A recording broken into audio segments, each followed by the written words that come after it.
feeling like a shark in a shrimp tank. Big fish, small pond in the shrimp tank. When it's sink or swim, only option is to win. In the murky water, not a thought of giving in. Welcome to the shrimp tank. Want to put it all together, this is big thanks. Doing big things, we ain't in the same league. Running a campaign, Roadie 2016. Like a phone to die, putting me in charge. I'm a general, from the front I'ma lead the charge. Like a federal, fell on my lap never. Going hard as ever. Good afternoon, everyone. Welcome to another episode here on the Shrimp Tank, powered by Celsius Beverage. Catch all these amazing episodes up on our website, shrimptankpodcast.com. We come live every single Wednesday on our social accounts, as well as the FEU College of Business LinkedIn account. And we are getting to learn from so many different entrepreneurs this season that have spectacular journeys. And today I'm excited because we have an FEU alumni sitting here that just graduated a few years back and doing really exciting things. And I know how difficult it is as an entrepreneur to hire quickly and grow the business when good things are happening. And it's extremely difficult. It looks easy always, but most people are putting out fires and working 60 to 80 hour work weeks all the time. Kevin, what is going on at FAU before we get going? Oh, all sorts of things are always going on at FAU. This is an exciting week. We're kicking off our entrepreneurship boot camp tonight at 5:30 p.m. This is going to be the largest boot camp program we've ever run, with almost 200 people registered for the program. Then tomorrow night, if you want to learn the myths and facts of entrepreneurship in the age of AI, you can join us here. We're hosting an event in conjunction with the AI Collective of South Florida, where yours truly is going to be speaking about how to navigate entrepreneurship in the age of AI. Myths and facts and other things. So busy week for me, man. We got a lot of stuff going on, but I got to get into our guest today, not just an alumni, a recent alumni. Pierce, welcome to the show. And one of the things we always tell the students, try to teach them how to do, is give a fast, efficient introduction. So you got 60 seconds. Give them your elevator pitch. Sure. Thank you for having me. I love being back in the College of Business. This is where it all kind of started for me. My name is Pierce Kennamer. I'm the president and founder of IggyTrap of Florida. We are an environmental solutions company focused on the cutting edge remediation of multiple invasive species. So when you think about things like iguanas, pythons, cane toads, some of these species that are not only causing immense environmental damage, but economical damage as well. It's the new pest control, kind of a new age pest control here in South Florida. We've been really tackling it from a technology standpoint, building, patenting our own equipment to really give us a distinct advantage over all the companies that have been doing it for a number of years, and to really make sure that we're being able to tackle these problems head on. It's a fantastic story, and it's been featured a lot of different places. We're glad to feature you here as well. I got a ton of questions. I know the students have a bunch of questions, but first, why don't we play one of these silly games? And Dominic's joining us today to get in on the show. You want to introduce yourself real quick? I'm Dominic. I'm a student here at FAU, majoring in business administration. That's about it. Nice. Wow. He's ready to go. Could he be the first winner of the week from the students that participate? That'll be the question, right? We haven't had a student winner yet all season. When he sat down, he said, "My name's Dominic, and I'm here to dominate." He did. He did. I got my money beating you, Kevin. So let's bring down our host. Come on down. Explain this game show to us, and let's get things moving. All righty. My name's Mateus, and we're going to be playing Closest to the Date. Closest to the date. So I'm not good with dates. Kevin's not that good with date. Look at his top hat. I don't know if that's good with the ladies. I don't know. All right. So we'll ask you multiple questions, all business related, and first closest to the answers, The getting winner. the point. Got it. Yes. No ifs, ands, or buts. And first question today we got: in what year was the first American billionaire created?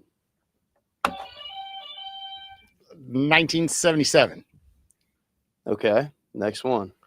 1911.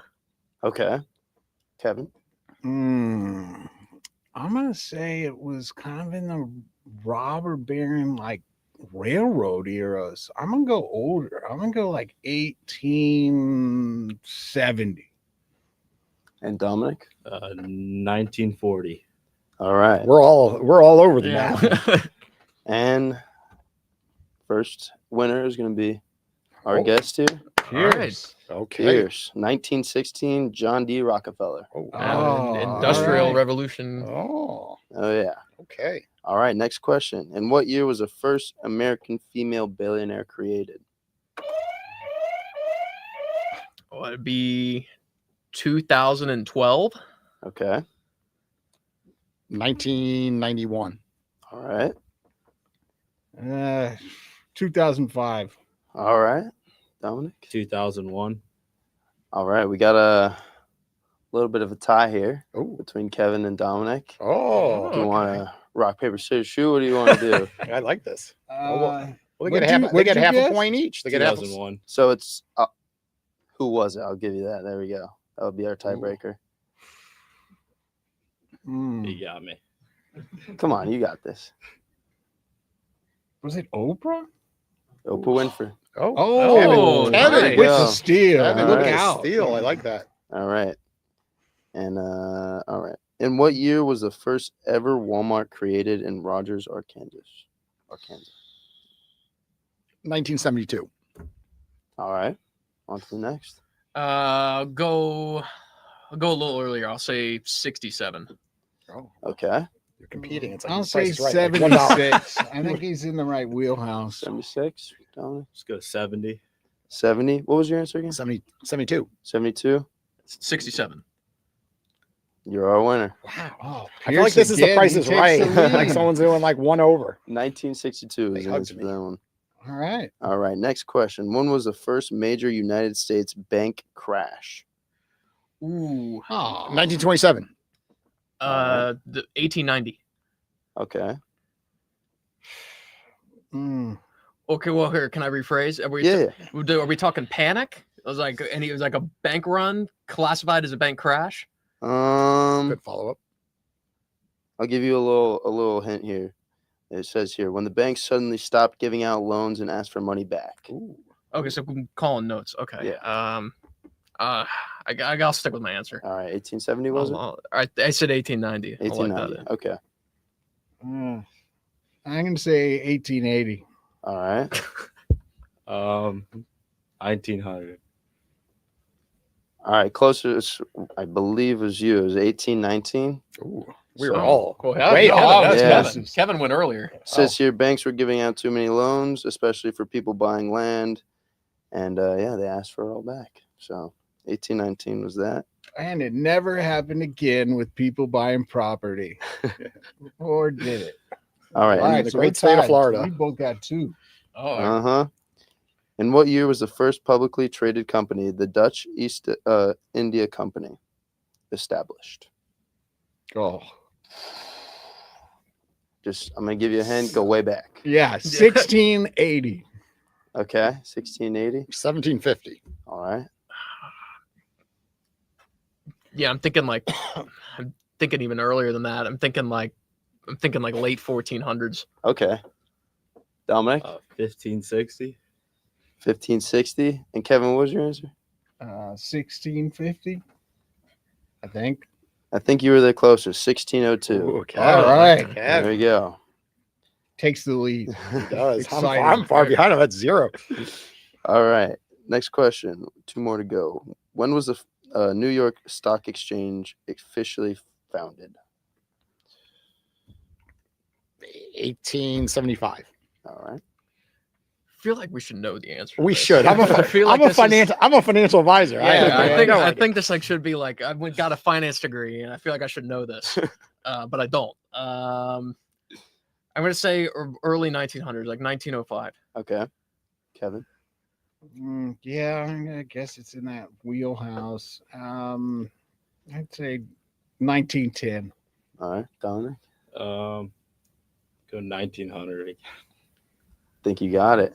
Thankfully, with my profession, I got that one. Board. What was it? Answer was 1792. Oh, we we were were way way off. off. We were off by 100 years. Okay. Yeah. Only traded 5 securities, mainly government bonds. Okay. There we are. More than you know. All right. Last question. In which year was the first iPod released? Oh, I think I know this. 2002. All right. And I'm saying 2001. All right. I'm going to say 2000. That's a good answer. These are great answers because Yeah. I remember like I was in college those years. 04. 04. I think we got a little tiebreaker. You guys might be tied here. You got it right. Which Guess one? got it right. Well, he got it right. He won. 2001. All right. Yeah. So you won. Yeah. You won. All right, there you Right, go. no one What's our else score did. looking like? I think that puts 3-3? Kevin and I- 3-3. You need a tiebreaker. How did, okay, I didn't prepare for this. He didn't prepare for a tiebreaker. All right. I'm looking up a random Make question. them do Oh. push-ups. Who could do the most push-ups? I like that one. All right. Kevin's been working out a lot lately. All right. All right. Here we are. Starring Michael Keaton. Oh, no, we'll do dates. My bad. We got a Batman question coming. Business date. All right. Nope. Nope. Sorry. Tess, do you know a good date? You want to chime in on the show? I think you should do the push-up idea. That was a good one. We'll just do a random question. Well, I'll look it up. Okay. When was Celsius Beverage founded? There we go. All right. I'm going to go with 96. Okay. Later. You can't cheat. You Yeah, can't cheat I'm and like look. reading the can. Can't cheat. I got the answer right here. I'm thinking later than that. I'm thinking probably 2011. Okay. The winner is 2004. There Pierce. we go. He won Is that right? by Steve and Janice Haley, who live in Delray Beach, Florida. Yeah, At by the time. 1 year. Way to go. Congratulations. Yes. Great All right, game. guys. Dominic, you got on the board. He got on the board. I unfortunately did not. Yeah, you did. You I got got the one. I stock got one. exchange within 300 years or whatever it was. Yeah, Way to I go. got close. Nailed it. Nailed that one. All Okay. right, so Pierce, tell us a little bit about how you got into this, your time at FAU. When did you graduate? Anyways, give us a little background on the on everything. Sure. So 2023 graduated. Wow. Pretty recent.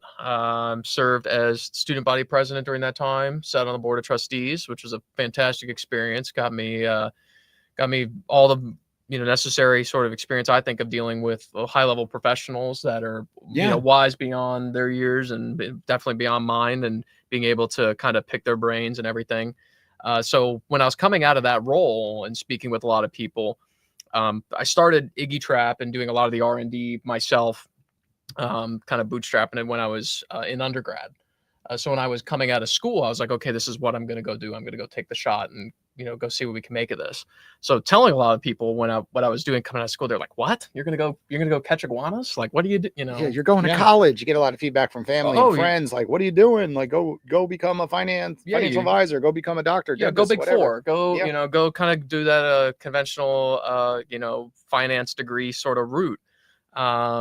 But I kind of viewed it differently. I thought that a lot of the classes that were offered in the College of Business and a lot of the variety that you do get, it prepares you beyond just being in that sort of field of your concentration. So when I was taking marketing classes, taking business classes, taking case studies and things like that, operations management, supply chain, all those things kind of factor in. And I was like, you know what, in my early 20s, and there's going to be the time to take a risk is why not now, and really kind of go for you must have learned that from Kevin's class, because that's all he ever says. Right? Yeah, Take the risk when you're do. young. I always hear him say that. Consistently telling that to students that, in some ways, depending on your current circumstances, there's no better time, because you don't have the kids, the mortgage, the responsibilities. You may, not everybody, certainly, you may even have a scenario where things go totally poorly. You can move back in. It's not ideal. I know about that, but you can move back in with the parents, resettle, and then go to the job market. Like, there's no better time than to, hey,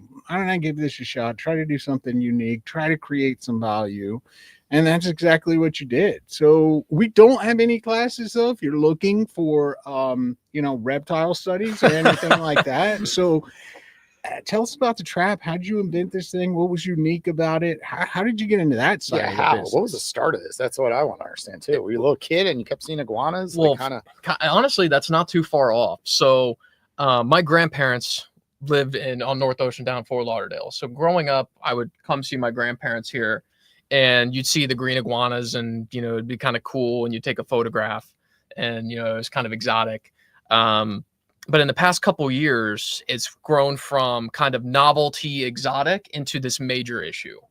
And when I was in school, I mean, you go walk around campus, you go up to the lakes and things. I mean, they're everywhere. Oh yeah. And when I was in undergrad, I was like, so like what's kind of the how do you deal with this? What's being done? How do you counter some of these things? And the options available in the marketplace was your typical animal nuisance trap, which I'm pretty sure everyone's seen, where you have a pressure plate in a door and it slams shut, and they've been catching them with cats, and they've been doing it since the beginning of time, catching things that way. Wasn't, you can't get a targeted species in it, and you can catch one at a time. And I'm like, that's not going to be conducive. If you went to go tackle FAU's iguana problem right now, and you try to remove them one at a time, we'd be sitting here until we're 100 years old. I mean, it just wouldn't work. Well, a new one's going to arrive every time you take the old one out. Like, exactly. It'll be a good job for somebody, but they never finish it. Exactly. So when we were thinking, okay, how do we get to a scalable solution to where we can go to large commercial properties, get them under control quickly? So that's when we thought of the idea of, okay, we got to be able to catch as many as possible, and in one sort of station at a time. And it's a major problem when you're visiting from states like New York, where I came from, and I was going to Florida because I did the same thing as you. I would travel down here, visit grandma and grandpa and my parents, who were snowbirds at the time. And then I would stay at hotels a portion of my trip. And then certain hotels, I'm like, I was scared to death. Like up north, you're not used to iguanas like you are down here. Now you're like, anyone who lives here is very used to it. But traveling down here to 4 or 5 star hotels and all of a sudden seeing them everywhere, it freaks people out, of course. Oh yeah. And for a lot of those resorts, right, you think of the brand you have for your customer, right? Your customer is expecting that they're not going to be able to go to the pool at some of these, when they're paying $1,000 a night, and the iguanas are leaving defecations by the pool, right? In the pool, or in the freaking pool. People out. Yeah. I have a pool. I've seen them. I wake up and they're in there swimming. Yeah. So kind of circling back to the how we got on the trap is we started building out a lot of stuff. Was actually, I was bouncing a lot of stuff off my dad. I was calling him and saying, okay, here's what I got. Here's what we're doing. I just as somebody to talk to. Yeah. That was, and my parents live in Cincinnati, so they're far removed, but having that outside vision of saying, here's what's working, here's what's not. Okay, try this. Yeah. Maybe we can make this work. So I went through about 5 different iterations of design to try to get this right. Literally just after class, going out and going on the canals, just testing, just trying to make it work. And so we were setting up trail cameras, seeing how they were interacting. And once we realized they were going in, hardest part was actually keeping them from coming out. And when we worked it all out, we said, okay, we got something, because we're getting a dozen, so 20 of them. It makes me think of like a lobster trap. Exactly. Right? Same methodology. Okay. Same methodology of like a crab trap or a lobster trap out in the ocean. You're trying to bring all the ones that are in that area into the same spot and remove them in mass. So that's kind of where we got the methodology from it. And once we got to our production design now, we put in for our patent, and we actually just got our patent back in March. So that was a huge deal for us on getting that. Yeah, congratulations. Thank you on getting our utility and design patents back. That was huge, and it's allowed us to be a little bit more bold on how we go out and how we do do business in the marketplace. Is having that protection. It's everything. Yeah. So let's talk a little bit more about the business. What is kind of the current mix in terms of commercial accounts or HOAs versus individual homeowners? And then you made the decision to expand into other invasive species. Mm-hmm. What does the business really look like today? So business for us, we're servicing everything from places down in Key West all the way up to Palm Beach Gardens. So we have a very broad sort of regional map that we're working in. Our customers range. I mean, you'd be so surprised in the diversity of our customers, because we call this the green rat. It is at the point now where it has to be done like rodent control. I mean, it is that bad for a lot of these areas. So we have customers in the agricultural communities down in Kendall and Miami-Dade County that are growing a lot of tropical fruits out in the western portion of the county. They're experiencing a lot of crop loss there. So they're having to fight those green iguanas. And for farmers who work on thin margins and volume, Yeah. losing, 5 to 10% of your crops, that's a big deal. Resorts, hotels, golf courses. And where does most of the revenue actually come from, right? You might have 100 different types coming in, like you just referenced, are coming from everywhere. But is there a specific niche where you're more profitable in business? Well, a lot of our profitability we have in some of our newest things, which is our preventative products. So we have, I'm sure everyone's seen like the clear tree baffles and the clear tree wraps. But we have our trademark IggyTrap, which keeps the iguanas from actually living up in the trees. So we install that on commercial properties. We sell it on Amazon direct to consumer. Nice. So Nice. I mean, we have out of our warehouse in Pompano. I mean, we're shipping that like it's shipping like hotcakes for people going out, giving homeowners that sort of education and knowledge they need, and to have a sort of DIY thing for people that can protect some of their. Can you take a step back? I see the sheet in front of me. I'm gonna hold it up for the audience right now. Of like what kind of problems occur from the iguanas, right? Like, because I think sometimes you have a pool and then something happens, and then later, right, there's this reaction that you realize, oh no, I should have done this preventative measure, of course, that could have saved me thousands of dollars. And resorts go through the same thing.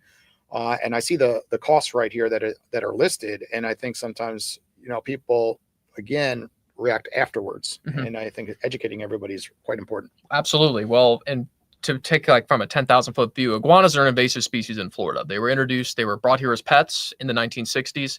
They were then released, and they're breeding.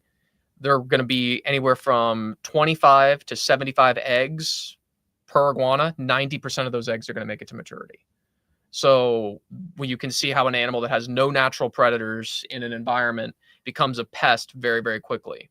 When we talk about damages, Florida property insurers slid in iguanas with pest damage, which isn't insurable because they say, oh, you need to be doing remediation against your pests. So same way, if a property is doing nothing for their iguana control and they have a major thing like a seawall collapse, it happened up in West Palm Beach. They had a water control structure failure. It was a $1.9 million emergency fix. Wow. And that's taxpayer money that's got to go out to get that fixed. But you think of things for like single family homes, they have to be doing that remediation, or they're going to be, stuck with those out-of-pocket costs because the property insurers were ahead of the game on this. They saw the damages coming. They knew what was going to happen. They said, we're going to wash our hands of this. And no one reads their, your property insurance packets, what? No, 80, nobody 80 does. pages Yeah. long. And not to mention in Florida, like most people have like one option. So it's Exactly. like, well, you can have this or you can have no insurance, which your bank won't allow you to do. So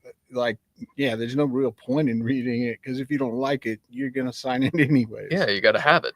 And 99% of people listening are homeowners. So can you just kind of dive in on the homeowner, what the common issues are? Big issue we're seeing right now, the iguanas, I'm sure if you ever driven through the neighborhoods, you might see them up on the roof. Yes. They're sitting up there basking on the roof. For that, it's a huge structural problem. So they'll actually burrow and crack and get under those barrel tile roofs between there and the roof lining, and they'll live there. It's nice and warm. They're cold-blooded animals, so they like as much heat as they can get. Hey, they make good TikTok videos, though. Yeah, they do. All right, hanging up on those roofs. But you're talking about roof damage. You get water damage and things like that. Again, non-insurable. You have caught I don't know if anybody, I'm sure homeowners know what a new roof costs down here, especially for the clay tile roofs. And not even to mention the damages and the payout there, where you're paying anywhere from $1,000 to replace a few tiles up to $20,000 if you're fixing weather damages. Biggest thing there is the wait times. I mean, we talk with roofing companies all the time, and they're like, we're stacked up 90, 120 days before we can even get out there and do a patch that's one of the fix. trades. Yeah. Yeah, and I mean, they're very, very busy people too, and for them, they want to go where they make their big bucks, which is going and putting a whole new roof on, rather than going and doing little patchwork here and there. Yeah. And screens, gutter damage. We have a new product that we just launched that we're patent pending on. It's a clear, hard piece. It basically extends off of the pool cages and lanai screens, and it prohibits them from being able to climb and scale up those screens. For a lot of people, don't know how expensive that is to just get replaced. So let's back it up to the actual business structure. You launched this business, it's working, You now have a patent, right? But hiring people is quite difficult. Can you just share how many people are currently working for the brand? Do you have some people, outside of the state of Florida doing things remotely, for example, or is it all in-house in this state? And then how are you going to expand this model, right? Obviously, there's a whole marketing element to this, right? With social media, and people, of course, go right to the internet. When a problem occurs, they search. And if you're up there on Google, with good reviews, that's the person I'm calling, right? Yep. And this seems like a statewide issue, but then other states, of course, as well. So give us kind of the whole model. Sure. Well, this is a worldwide issue, and I know we focused a lot on the iguana piece here early in the show, but these are a worldwide issue. I mean, Taiwan is having issues to where they're putting bounties on them, and they're sending people out there. They're sending out there with slingshots to try to take them out in Taiwan. I mean, what do you do with the iguanas? I think I missed that part. Like once you capture them all, what happens? So we do as much repurposing as we can. We've had crab trappers down in the Keys use them for crab traps and things like that, but there is a disposal element to them. That's honestly the dirtiest and nastiest and worst part of the job, is having to deal with that. It's a state law that they have to be humanely euthanized. We take really great care of how we approach that with humanity and dignity to animals. So that's, one piece of the business that is a challenge. But going back to your initial question of hiring and finding people, for entrepreneurs, I would say your alma mater, great resource. We come back, we hire out of the business school. We have kids who we've had in transient positions to where they're working part-time during school, and then they want to go off and do something else. And that, those are great jobs of getting people experience in what working in a startup environment is. We have kids that we brought in upon graduation, giving them full-time salary offers, which they've jumped into and been able to take a really good big responsibility in an upgrowing company, which a lot of people enjoy. As well as going and just recruiting out of classrooms and word of mouth, even finding. When you say recruit, there's in-office jobs, but also there's out of the office jobs, right? So can you explain the out of the office, because that's where a lot of people struggle, right? Where you have to put these traps down, and somebody has to go out there and collect the traps, and it's not for everyone, of course. Working and there's a lot of turnover. We see, me and Kevin, with those type of jobs, of course. Yeah, and doing work out in the field, whether it's in actual labor positions or it's in sales, working out of the office in the field. I mean, Florida's not an easy environment to work in. I mean, it's the summertime. It's 95 degrees out there. It's tough. And those guys, they work really, really, really hard. And I'm sure if they listen to this, they know how much I appreciate them and value them and how hard they work. But a lot of those positions we do hire out of FAU, out of high schools, and you'd say, hey, if you don't want that typical desk position, guys who like to go out and they like to fish, they like to be outside, they like to be on the water, they like to be, doing those things outside. Well, we always say, hey, it's cushier than landscaping, way cushier. You're not doing that, and you're getting a lot of interpersonal experiences in dealing with customers. I mean, you're dealing with people firsthand, whether it's homeowners or commercial clients. And I mean, even we've had guys, meet, other large commercial accounts, and they get to see an insight on how they work. I mean, they get to go 10, 20 different places in a day, and you get to see all sorts of different work environments. What does hospitality look like when you're working with the hotel maintenance crew, or their engineering department? What does it look like when you're running, a greenhouse facility, all sorts of different things. But I think the variety helps us fight turnover. I think that this is not a monotonous sort of job to where it's the same thing day in, day out. We're seeing a lot of different challenges. And we always say, there's no one job that's the same when you're dealing with quoting clients or going out. I mean, we've seen all sorts of crazy stuff. We've got, we've removed them out of attics, air compressors. A customer had an air compressor at a very, very large manufacturing facility. The iguana ran inside of the warehouse, got caught in the air compressor, and no one noticed, and the air compressor choked up and burned out, and it was a $40,000 fix. Frogs in my air conditioner. I got a pool heater. I've seen frogs, all these pests get everywhere, of course. And cause major damage. That variety is one piece, and the other piece, I think, is letting your employees know they're extremely appreciated. They work hard. When you're small, you do have a little bit of leeway of saying, okay, we're going to make this a fun work environment for these guys. So what would be the hardest thing in the last couple of years running the business? Because so often we hear so many different stories through the Shrimp Tank, what would be yours? Obviously, this is your first major brand, and having to be a leader and be positive all the time when sometimes you're having the worst day ever, but you can't let your employees know that, right? So kind of share from your experience, what has been the hardest thing running this business? I'm gonna take a second on that because I got a few. I'd say it's there's a mix, right? I mean, getting to scale and scaling business is hard. Yeah. I mean, it's hard. It's hard from a capital perspective. I mean, I'll tell a story that I thought about before I came in here today, is being a young entrepreneur and going in, and I went to, I won't say which bank or where, but I went in and just tried to get a business credit card. That's what I was in there for. This is my before I even had really any big clients or anything, and I was just trying to get off the ground. This should be easy and free. So what happened? No, business credit cards are a pain in the butt. I know what he's talking about. I had an issue too my first time. I was shocked because I went in and I thought, okay, this should be pretty cut and dry. It's very, very simple, just access to a credit line.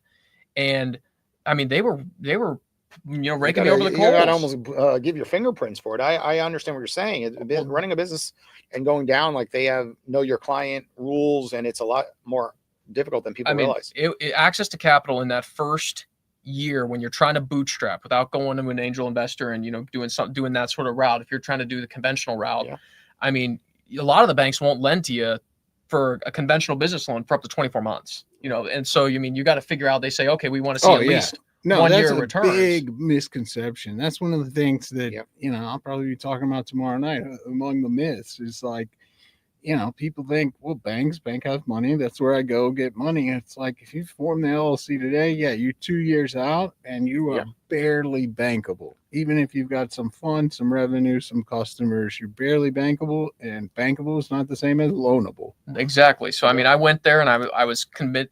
I was like, okay, we'll just get a business credit card and that'll get me enough to just get going. And they denied me, even with a personal cosign and everything, with good credit. And, I mean, I was really shocked, and I had somebody from the bank come in, and they try to leverage by saying, okay, well, maybe we can rework this. Maybe we can get you approved if you call some people that and maybe they can bring some deposits in, and I'm like, I was like, you're just trying to leverage me and to get out. I mean, it's a dog eat dog world out there. But I mean, so I ended up going to Amex. And I said, okay, well, I'll open business credit through there with no limit, and we'll go that route, and I can get my employee cards for free. I can get them gas cards. They extended me what I needed to get moving. But that, I think that's always a big thing, is obviously access to capital. I don't know, any business starting that's, doesn't have necessarally that problem. Have you raised capital since, or no? No, we haven't taken any outside investors. Okay. So we've grown organically over the past, I guess 2-3 years here. But that's obviously one big piece. I'd say another big piece is consumer education. I think, in your world, I didn't know any of this that I'm seeing here. And of course I'm like, okay, I should take care of a lot of this stuff. I'm a homeowner. Exactly. Well, even homeowners and commercial properties. I mean, this is a problem that has been just really exacerbated in the past 60 months, past 5 years here, where it's starting to get really bad. So, I mean, most of our customers who call in say, I have these, I got no idea what to do. I don't know what it costs. I don't know what the format is. I don't know what, our customers are coming to us, and they're literally saying, sell me. I got to figure out what I even do here. I mean, it's not like your extermination where you have roaches in your kitchen, you call the pest company, they come out, they spray, that's been going on for hundreds of years. And I'd like to kind of piggyback that, because, running the mobile app Owl, what we're seeing a lot of is it's really difficult to educate the consumer, right? There is so much literature online when you're looking at TikTok, Instagram, LinkedIn, Twitter, and then emails, newsletters, text message automation, AI. It's becoming unreasonable. So what most people do is, if it's not a sentence or two, they just skip it. And they try to figure it out on their own. They skip the manuals, they skip the tutorial videos. And what's happening is, people get going and then they're confused. And it's really hard to educate the consumer today. Well, so you could have a product that solves something, a major issue, but it's like, people are like, just like they skip over everything. Yeah, well, and not only that, it's one of those very traditional synonyms for expenses, right? Whenever any founder tells me, well, I just need to educate my customers, there's a lot of these synonyms where it's like, okay, well, that translates to a marketing expense. Yeah. You're going to have to spend money because at the end of the day, you have to buy your customers, whether it's paying to send somebody out for a consultation and a sales call, or online marketing, or SEO, or creating content like you're creating right now. Time, energy, effort, all equates to money. So that education, I can see as a valuable component. I want to get to some student questions, but I got one last one. So what's the long-term vision for IggyTraps, right? Is this going to be a big, massive pest control multi-million-dollar enterprise like Hewlett, who we have down here and throughout the state? Or is there another more creative model as you look worldwide that might be something like IggyTrap franchise that enables you to move even faster, but you'd lose some of that control? What are you thinking?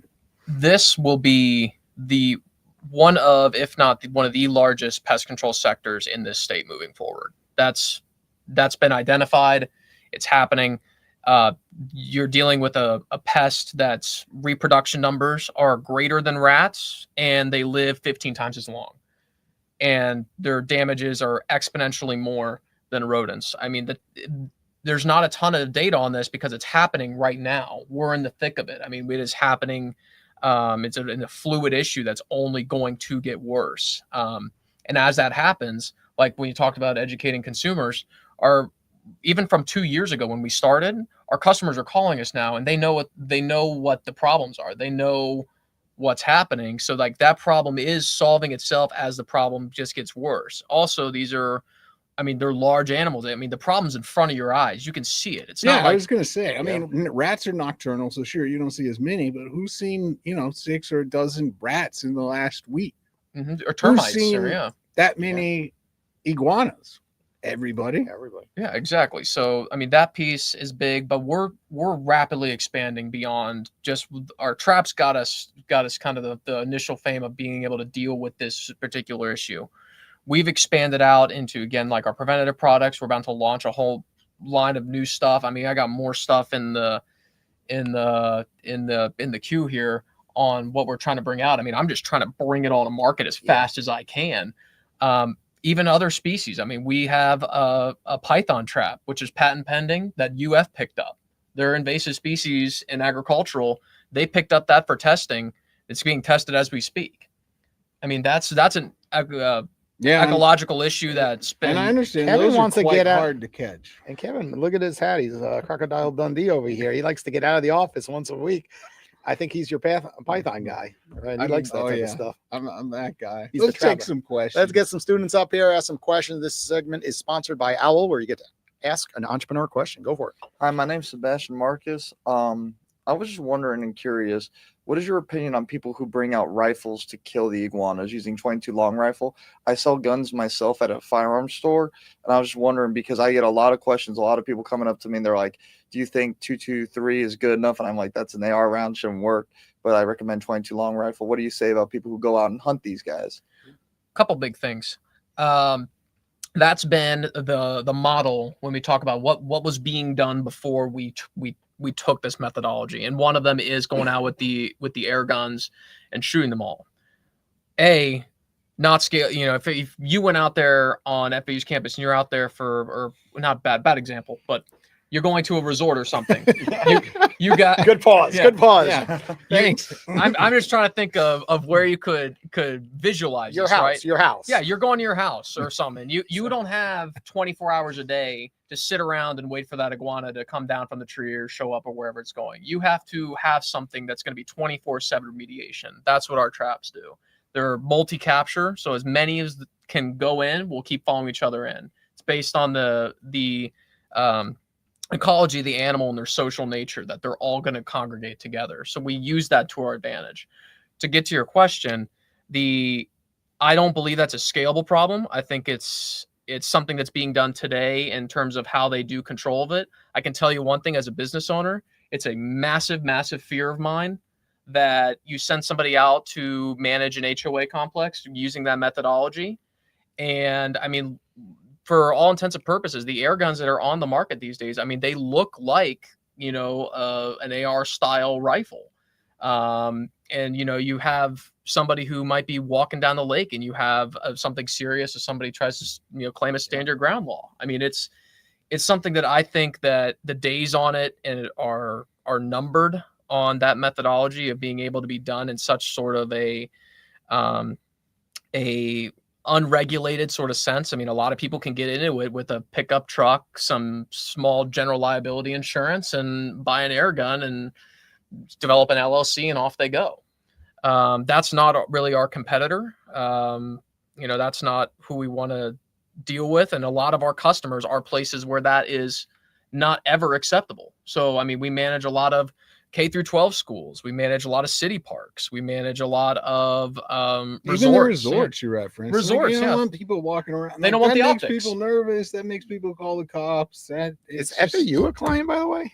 Funny enough, I'll say this, and I've said it to somebody this weekend. We have contracts and we're approved vendors for almost every single college or university, and have done work across all of them across South Florida, on exception of FAU. Oh, Kevin, look at this. See, this is where sometimes the disconnect happens with so many sectors of universities and the red tape, of course. We're gonna make that happen after the shrimp tank. Yeah, I loved my alma mater, and it's not a hit against them or anything else. I don't want it to be taken that way. I definitely don't want it to be, done that way. But again, yeah, I mean, this would be my customer, because that's something that you can't have those other competitors in. You need somebody who's professional. You need a company that's reliable and can take care of this in a discreet, professional, and humane manner. And that's what we focus on. Hi, so I'm Ryan, and my question is kind of relating to the larger scale. So when you really zoom out, like invasive species as a whole are kind of like a government issue, right?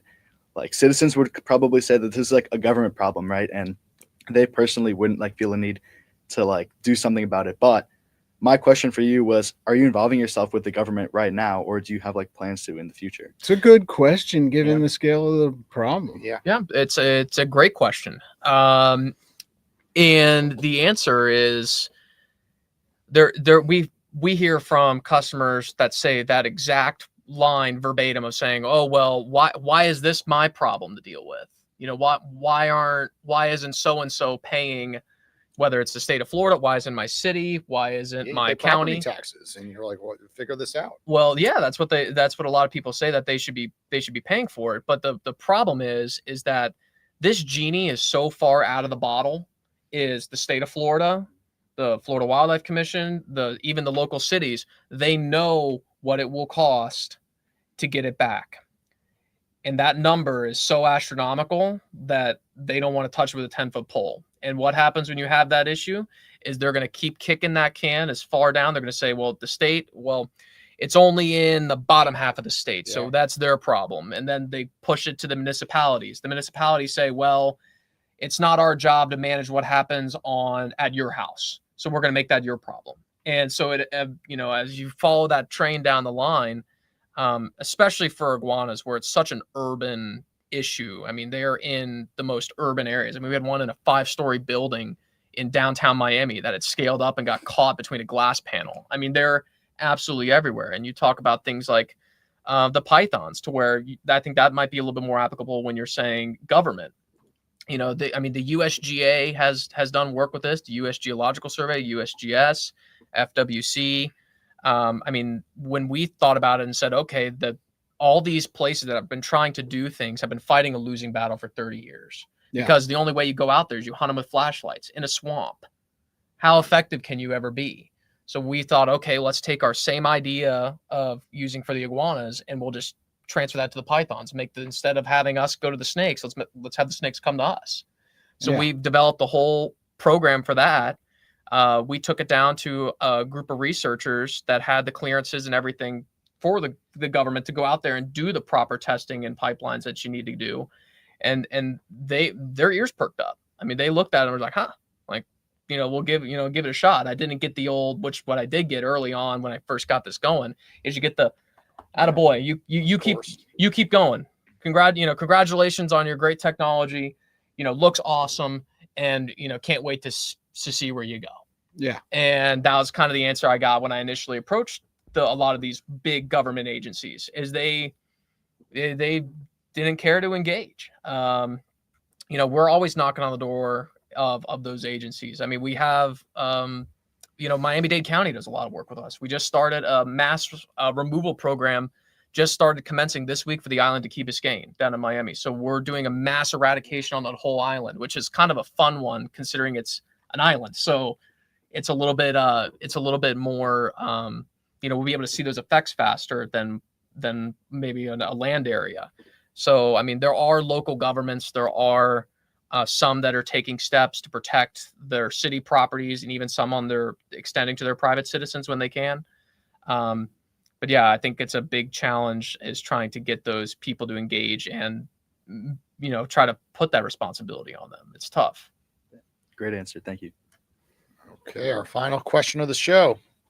All right. From the sounds of it, it sounds like your networking is through the roof. So, I mean, a thing I hear a lot is improve your networking, get to know as many people, get connections. So, it's a relatively new business and it seems like it's going amazing. So how did you really network and connect the most, and what was the most, primary focus for you in that kind of area? Well, it may have been your role here while you were at FAU. That probably helped a fair amount. Yeah. Well, I'd say networking from a peer-to-peer basis was great, because that networking with my peers is what gave me my workforce. So that, my director of ops was somebody who, great guy that I was in my fraternity. So when he was coming out of school, he's a year younger than me, behind me in school, he took an early role in the company. A couple other guys did as well. And then they've stuck with me and grinded through the great days and the absolutely horrific days. And finding that network among peers, I would say, was huge, because if I was to try to go and hire off, one of the conventional outlets of saying, okay, we're going to go post on Indeed, we're going to go and try to find some of these people, it would have been much, much harder in those times to get that going. And while people think in a startup, I mean, you're saying, I'm not going to be able to give you a benefits package. I'm not going to be able to give you, when we first getting started, saying I can't put you on a salary. I can't do those things. I can't give you the raise of, what you're worth. But if you stick with me, we'll power through these tough times and we'll come out the other side of it. And we'll have a blast. I mean, a lot of people think of when you run your own business and the flexibility you get of saying, you guys are with me and we get to design our workplace. We get to design how we work. You don't have somebody coming and telling you, everything of what you got to do. I mean, you're the boots on the ground. You're out there seeing it. My guys are, they're seeing way more. They're out there right now. They're seeing stuff that I'm not seeing, and giving them that freedom and that voice, I think, is huge. I'd say for networking on a professional level and in my trying to find customers and trying to connect with some of those agencies and stuff, I'll be completely honest, a lot of it was sending emails, making calls. I mean, my first customer and one of my biggest customers was a cold call. It was one of my first, somebody I had called, and I got lucky. He said, sure, I'll give you a shot. Come in. Trying to engage with some of those agencies and things, it was having the confidence to say, I got something awesome, and to be a little, it's okay to be a little forward and be confident. And, it might, and I've dealt with this before, as I'm looking at it, I'm like, this looks really boastful. This looks braggadocious. This email does. And I'm like, screw it. It's going to get somebody's attention. I mean, somebody's going to be like, okay, let's see what it's about. I mean, that's how I got up to Tallahassee and was able to actually present the trap to the senior staff of FWC, was to get them all in a room. I think we're just hearing that he goes on offense quite frequently, right? And so often I hear people, when it comes to networking, thinking it means going into a room and just chatting with people, but it's an art. It's going on offense to walk over to people, handshake people, do business with people they like, know, and trust, and then the follow through. right? What I'm hearing, coming out of his mouth is it's not just this one meeting. It's like, no, he keeps putting pressure on people via email, via text, via phone calls until they say yes, right? Or they stop answering, his emails probably, but he'll probably go back a third or fourth time because he's getting larger and larger, but he believes in the mission that much. And when you believe in something, you have that much passion for it, it doesn't come across as this like sales breath, right? Sales breath is, of course, the real estate agent that is not listening. And you're like, I'm not in the market. Like, I'm hanging up this phone call. Like, I'm not selling my home, right? And they keep going on why it would be a good opportunity to sell your home. And you're like, no, like, I'm not leaving. My kids are young. Like, what are you doing right now? Like, you're just going after the wrong individual. And real estate agents are known for that, or insurance agents, right? Same thing. They don't stop. And I run a networking platform called Owl, right? Which the successful people go on offense. They don't wait around for people to call them. They call others for a price, because you only have a limited amount of time in a day, right? So they're going to wait around for people to come to you and post things on social media, LinkedIn, Instagram. It's a very saturated market. But he mentioned cold calling, right? Just pick up the phone and call a business. All their phone numbers are listed online. If you ChatGPT, get people's cell phone numbers even, right? And just call people up, because people are not doing that anymore, especially young entrepreneurs in your 20s. Nobody just goes and calls people. And ready for this? Like, Kevin's phone number is listed. Like, how many people call you, Kevin? Seriously, out of the blue. Well, this one called me all the time. It's like my best friend. It's scam likely. Scam likely. But like real people? Yeah, no, real I don't people get that just ask for help. No, right? I get no calls. calls. I get no calls. I run a mobile app. I run the Shrimp Tank. Nobody just calls my publicly listed number and just says, "Hey, Jason, I'd like to do." The only calls I get is myself from people who don't really know me, and it's a third party calling on behalf. But nobody ever calls. Yeah, and if you just call and be like, "Hey, I saw your Shrimp Tank podcast.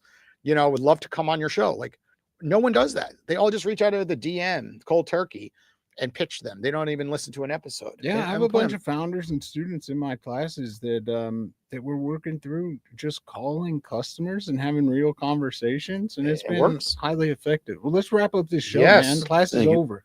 Okay. One more thing, if I can add it, for networking, is you think about networking and in terms of an offensive thing, right? Yes.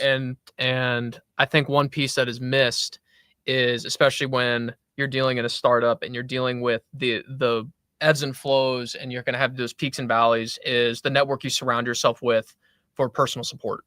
So like my fiance, she's a 2-time alum. She will tell me if she thinks something's going good. She thinks, if something we could fix, she's like, "Hey, let me help you with this. Hey, you're up all night working, let me take this and let me see if I can do it. Let me contact these people."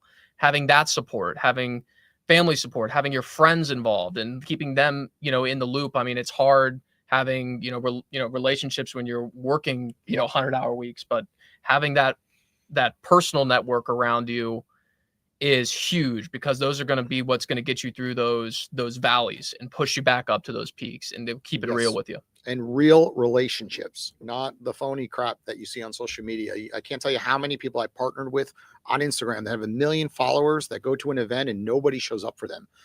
This person to my right, I have no idea your social media following, but I bump into people that have 500 followers on social media, but could get 100, 200 people in a room if they asked. And that's a real following and real friends and real relationships. So let's end on that note. If people want to reach out to you, Pierce, what are the best routes? Is it social media? Is it the Owl app? Right. I know you just signed up today. People call you one-on-one in the future, but what are good routes when people call you or touch base?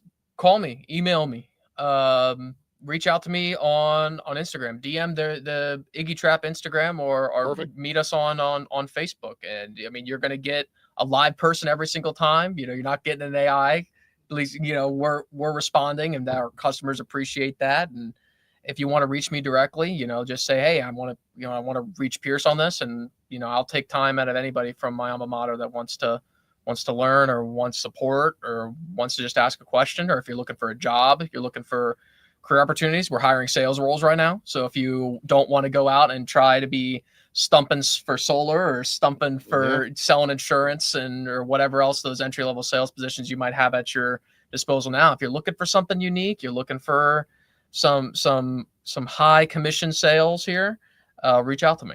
Awesome. Fantastic. Thanks for joining the show. We'll be back next Wednesday right at 1:00. Take care, everybody.